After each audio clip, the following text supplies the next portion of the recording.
gate creaks at 2:16 a.m. every night. No wind, no footsteps, just that sound, long and aching, like a breath being forced from old lungs.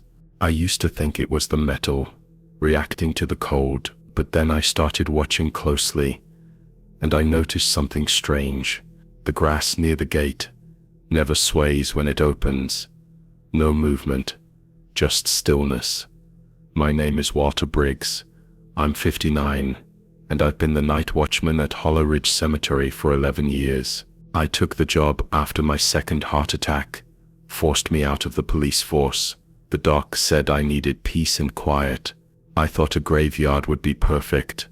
No noise, no people, just stone, dirt, and the occasional raccoon. But there's something no one tells you about working nights in a cemetery.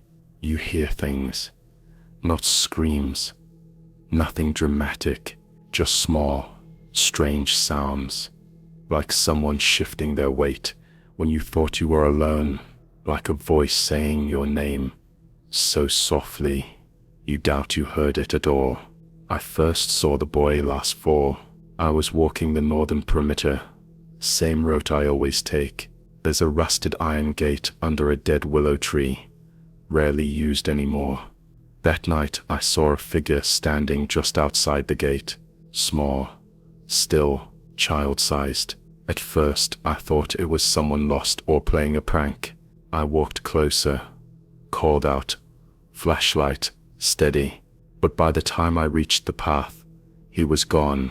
No footprints, no sign anyone had been there at all. Over the next few weeks, the figure appeared again and again, always in the same spot, never moving, always watching.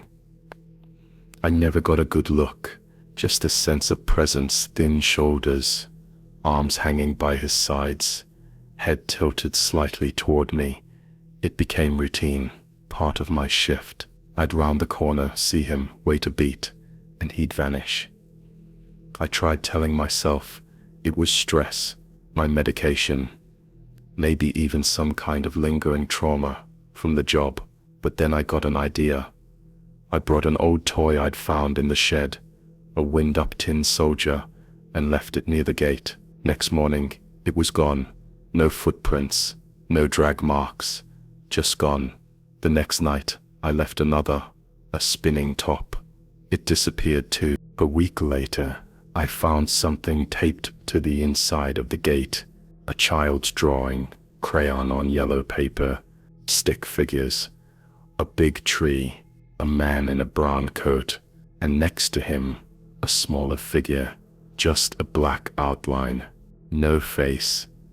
The paper smelled strange, not musty, not dirty, earthy, like it had been pulled from deep underground.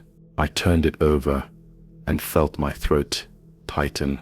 In the corner, written in faint pencil, was the name Eli Morgan and the date October 3, 1919.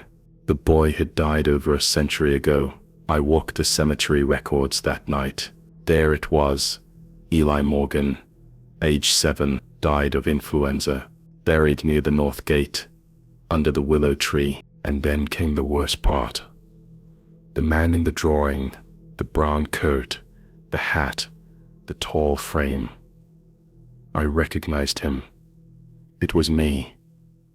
Same coat I used to wear when I walked patrol in the early 90s, long since donated, long forgotten.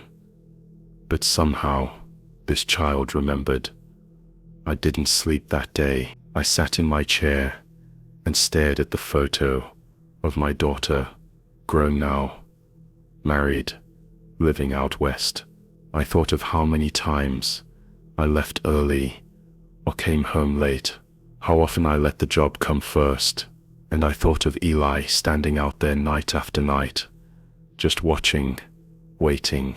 I still make my rounds. I don't bring toys anymore. I don't try to speak to him. I just nod, and he nods back almost like he's giving me permission to keep walking. Sometimes I wonder what he wants, or if he even knows. But most nights I think he's just lonely, Maybe he just wants to be seen, and I do see him. Every night, at 2:16, the gate creaks open, and I keep walking.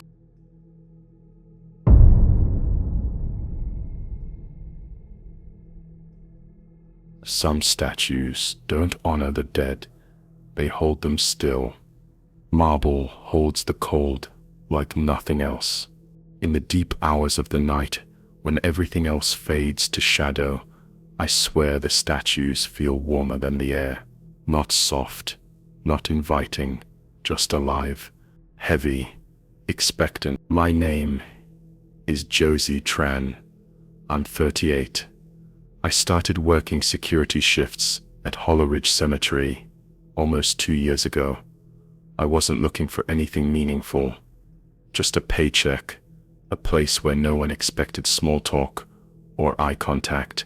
I was coming off the worst year of my life, a divorce, an empty apartment, and a miscarriage no one really asked me about. The quiet here felt like a kind of mercy. At first, my route includes the mausoleum garden. It's the oldest part of the cemetery, filled with crumbling monuments, angel statues with broken wings, moss-covered cherubs, and cracked urns. Everything here is eroding, but in a way that feels purposeful, like grief aging into something dignified. There's one statue that always stood out, an angel taller than the rest. Her face is downturned, hands clasped in prayer, wings spread wide behind her. She stands near the third mausoleum, beside a row of graves no one visits. I used to stop there just to breathe. That spot was still peaceful until it wasn't. The first time I noticed something wrong, it was subtle. I passed the angel twice in one night. Once at the start of my round, and again near the end, only her hands weren't in the same position. At first I thought I was imagining things. The next night, I took a picture with my phone, nothing obvious. But the more I watched her, the more I noticed one hand drifting slightly outward, fingers barely parted. Once her gaze seemed to shift, just slightly, as if she were watching me. Then there were the flower petals, scattered around her feet, pale blue, wilted. They didn't match anything growing nearby, and they weren't there when my shift began. No wind, no footprints, just petals. It got worse. One night, near 3 a.m., I sat on the bench facing the statue. My feet ached. I must have closed my eyes, just for a second. When I woke up, the world felt off. I had dirt under my nails. My arms were bruised.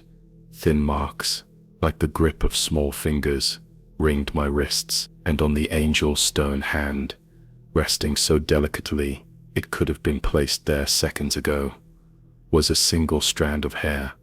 Mine. I tried to reason it away. Maybe I scratched myself in my sleep.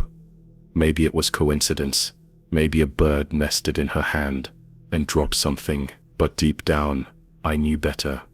Because that wasn't fear curling inside me. It was longing. There's something no one tells you about grief. It doesn't fade. It changes form. Mine became a silence I couldn't escape. That statue. It didn't scare me. It comforted me. I began visiting it earlier in the shift, sitting longer, talking to it in whispers. I never planned to speak. I told her about the baby, the name I'd picked, the way the nursery looked before I packed it away. I told her about the ultrasound that never showed a heartbeat, and the statue listened. No judgment, no interruption, just stillness. Then one night, I placed my palm against her hand, just to feel something solid. I swear to God, the marble pulled back, just a twitch, but I felt it, a slight contraction, like fingers trying to curl around mine. I pulled away fast, heart pounding, but I didn't run. I wept, because in that moment, I didn't want to escape. I wanted to stay. I wanted to be held in stone, preserved. in silence, frozen in time, just like her. Now I walk the garden faster. I no longer sit. I don't let myself pause near the angel, but every so often, I feel it, that soft cold presence, brushing against my side, a reminder she still listens, she's still waiting, and a part of me is still tempted.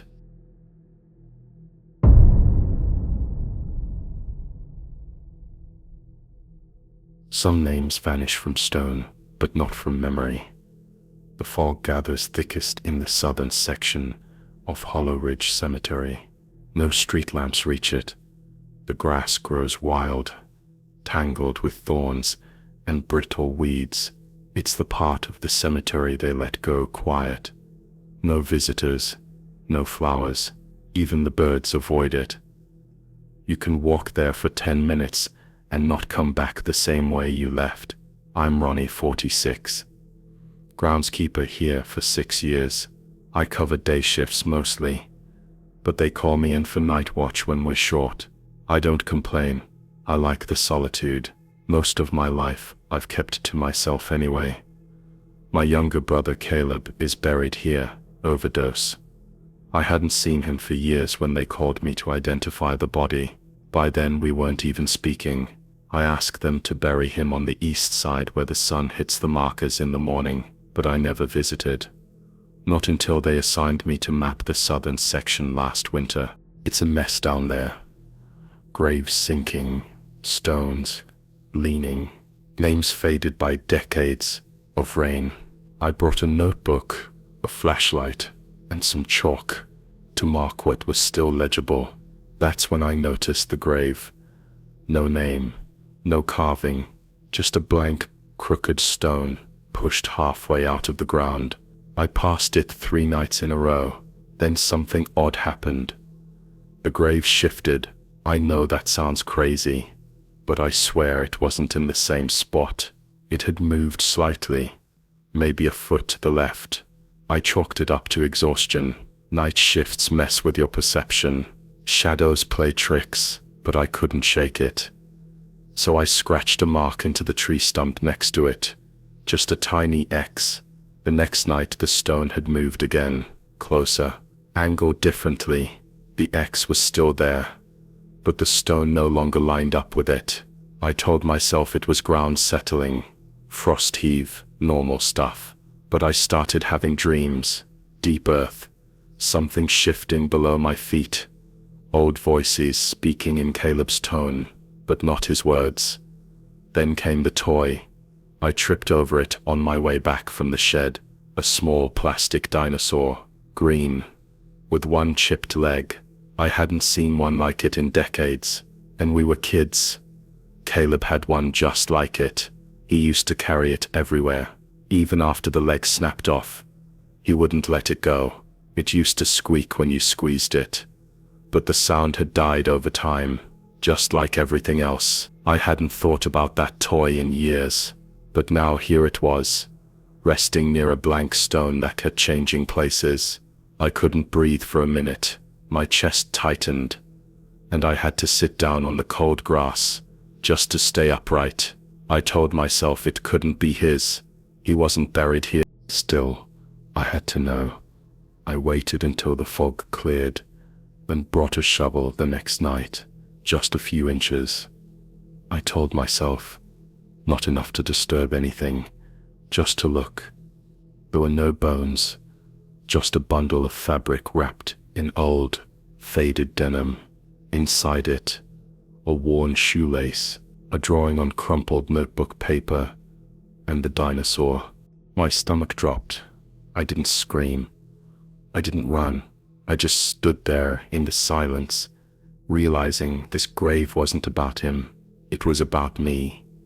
About what I never said, the apology I never made, the guilt I buried deeper than any coffin. I covered everything back up. No name, no marker, just a smooth stone resting quietly in the grass, shifting every so often like it was searching for the right place to stay. I told no one, not even the priest. Now I skip that part of the cemetery on my rounds. I let the weeds grow tall. I don't mark it. I don't map it. Some graves aren't for the dead. They're for the memories that won't lie still. For the pieces of us we thought we buried, and some names don't need to be carved in stone to haunt you. They whisper just fine from the dirt.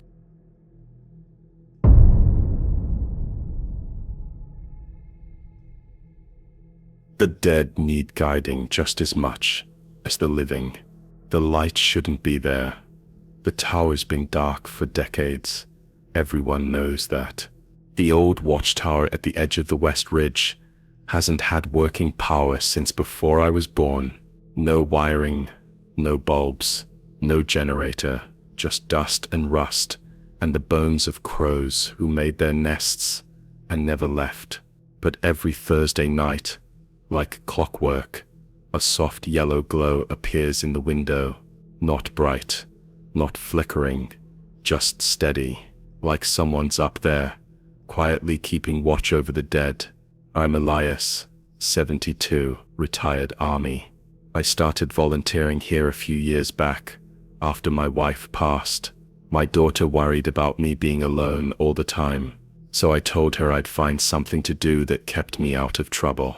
Funny thing is, trouble always finds the quiet ones. The cemetery offered a kind of peace I hadn't felt in years. Out here I didn't have to explain myself. No one asked questions. I did evening security checks, cleaned up the forgotten graves, replaced burned-out path lights, routine things, comfortable things, except for that light. The first time I saw it, I thought it was a reflection, maybe a trick of the moon, or someone messing around with a flashlight, but when I walked up the hill, it was gone. The tower stood silent, same as always. I climbed the spiral stairs just to be sure. My knees hated every step, but I made it. No light, just shadows, just cold. But then I noticed something stranger than the glow. A notebook.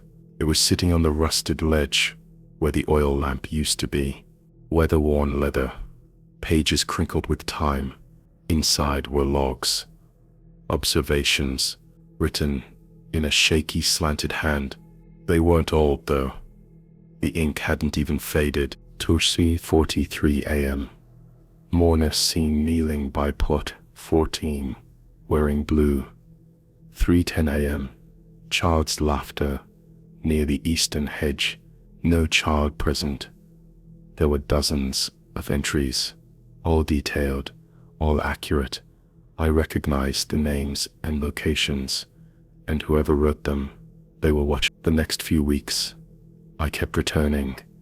The notebook would be in a different spot each time, sometimes open to a new page, sometimes closed with a fresh entry dated that very night. I never saw anyone enter the tower, never heard a footstep on the stairwell. Then came the night I found my name. 1:04 a.m. Elias D. lingered at grave 11B, stared for 11 minutes, whispered the name, Martha. That was true. Grave 11B was where Martha was buried, and I had whispered her name, not loud, not even to myself. I hadn't told anyone, but the log knew. The next entry chilled me, deeper than anything before. 2:26 a.m. Light returned. Watch resumed. Elias, not alone. I left that night without looking back. But something pulled me back. Not fear, not even curiosity. It was the feeling of being seen, of mattering. I started writing my own notes, tucked them under the notebook when I climbed the tower. Sometimes they'd be gone the next night. Sometimes I'd find replies.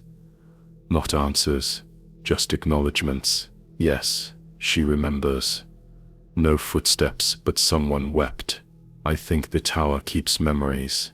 I think the cemetery itself records more than names and dates. And I think maybe we're not here just to guard the dead. Maybe we're here to be witnessed too. I don't climb the stairs as often anymore. My legs won't allow it. But every Thursday, I look to the ridge from below. If the light's glowing, I know someone's up there.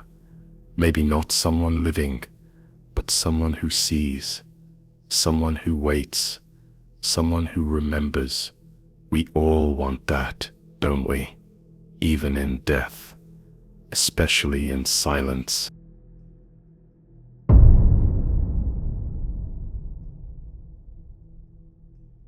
They always said Section D was overgrown, for a reason, that the vines knew something, that the trees leaning in didn't just grow that way. They were pulled. I didn't believe it. Of course, that was the kind of talk you'd hear on a slow night, passed between coffee mugs and flashlights, but I should have listened. My name is Darren Pike. I'm 52. And I've been the night watchman at Holleridge Cemetery for 11 years. I work alone. Always have. It suits me. After my divorce and my son stopped calling, the silence here became easier than the one at home. Section D lies beyond the old creek, past the original boundary fence. They stopped burying people there back in the 50s. Something about poor drainage, but the real reason, I think it had more to do with the families complaining. They said things didn't stay buried right. I didn't patrol Section D much. The office map had a coffee stain over it, like someone had intentionally blurred that corner. But a few weeks ago I started hearing noises, not screams or moans, just whispers, too soft to make out, but clear enough to know they weren't wind. They'd start around 3:12 a.m. almost like clockwork, always from the same direction. Always from Section D. The first few nights, I ignored them, figured it was the trees shifting or my imagination turning loneliness into stories, but one night I followed them. I walked slowly, beam of my flashlight, cutting through fog, so thick it looked solid. I wasn't scared, just curious. I told myself that, but every step I took into Section D felt heavier, like the earth wanted me to turn back. The whispers grew louder, still unintelligible, but somehow urgent, not angry, not welcoming either, just wanting. Then I saw her. She stood at the far edge, near a headstone half swallowed by ivy, a woman, maybe 40, long dark hair, covering her face. She wasn't dressed like someone mourning. She looked unfinished, faded at the edges, like her body was trying to disappear but couldn't. I raised my flashlight. "Ma'am, this area's restricted after dusk." She didn't respond, just tilted her head slightly, the way a dog does when it's listening to something you can't hear. Then she whispered something, not to me, but to the ground, and the ground whispered back. I don't know how else to describe it. The soil seemed to breathe. The vines moved, not blown, but pulling inward toward her like they missed her. I turned around. I don't know why, maybe instinct, but when I turned back, she was gone, just missed. And the feeling that something had stepped into me and stayed there. Since that night, the whispers have followed me. And stored at work, at home, in the shower drain, in the vents, in my ears. When I close my eyes, they don't say words, not exactly, but I feel them. They ask if I've remembered. They ask if I'll come back. And the worst part is, I want to. I've started sleeping in my truck near Section D. I don't clock in anymore. I don't need to. The office light flickers when it wants me. The trees clear a path for me. When I walk in, something is waiting there, not with teeth or claws, but with memory. They whisper about her, the woman. They call her the one who stayed. They say she never left, because she never arrived. That she was buried twice, and mourned once, and the second burial never held. I think I understand now. There are things that don't want peace. They want witnesses. I used to think the dead were quiet, that the grave was the end of the story. But in Section D, it's where stories echo, and they don't want to be forgotten. I don't remember falling asleep last night, but I woke up near her grave, My shoes were off. The vines had wrapped around my ankles. Not tight, just resting there, like hands.